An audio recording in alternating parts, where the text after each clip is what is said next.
Hi, I'm Mary Kopczynski, the CEO of Regalytics. Welcome to this week's Regulatory Roundup. Since October 16th, there have been 298 updates related to financial services in the United States.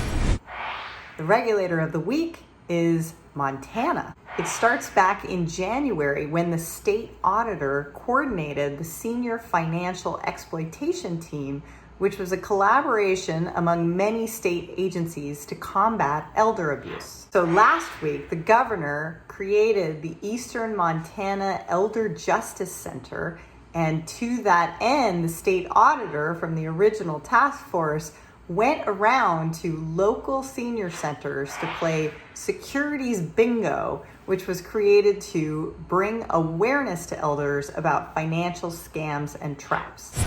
The topic of the week was diversity and inclusion. Wells Fargo settled with the Department of Labor on allegations of gender and racial discrimination across 3 different states. In a standard data collection filing with the Office of Management and Budget, the Office of the Comptroller of the Currency justified their need to collect certain data.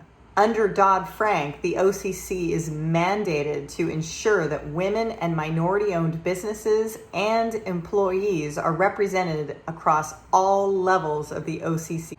On October 24th, the SEC will host a panel on how to attract more investment capital to minority and women-led businesses. Federal Reserve Governor Michelle Bowman attended a conference in Frankfurt, Germany with the European Banking Commission. Topic: gender and career progression. And finally, the FDIC has an entire committee focused on inclusion, and they met yesterday to talk about fairness in credit ratings, underwriting, and mortgages. The bust of the week came from the FTC. In the first ever complaint challenging the inappropriate use of social media, 2 companies got in trouble. An honorable mention goes to the OCC, which busted an Ohio bank, Resolute Bank, for being grossly undercapitalized. And on the topic of capital, the collaboration award goes to the OCC, the Fed, the FDIC, and the National Credit Union Association for issuing new guidance on credit policy. The IRS, the FTC, and a number of states are participating in International Charity Fraud Awareness Week. For those of you following exchanges, NASDAQ, New York Stock Exchange, and FINRA all filed for an extension of a rule regarding clearly erroneous transactions. Renewing this rule that started in 2010 is signaling that the agencies like having the streamlined, clear rules from the regulator.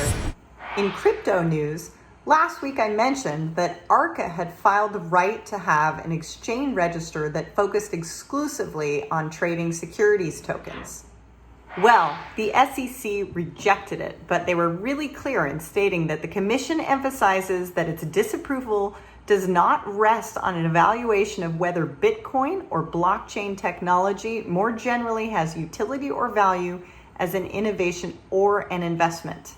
Rather, the commission is disapproving this proposed rule change because New York Stock Exchange ARCA has not met its burden under the Exchange Act.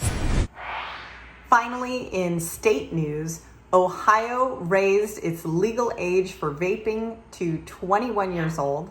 And an interesting case coming out of California, in a routine investigation of a mortgage broker, California asked for fingerprints of the owners.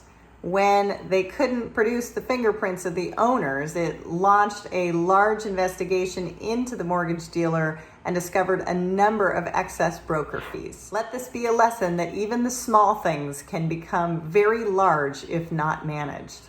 And that's it for this week in Regalytics U.S. Alerts. Sign up at www.regalytics.ai for a free trial. A lot of people don't realize that the United States has over 1,000 regulators. So if you're still doing it manually, you're in the dark.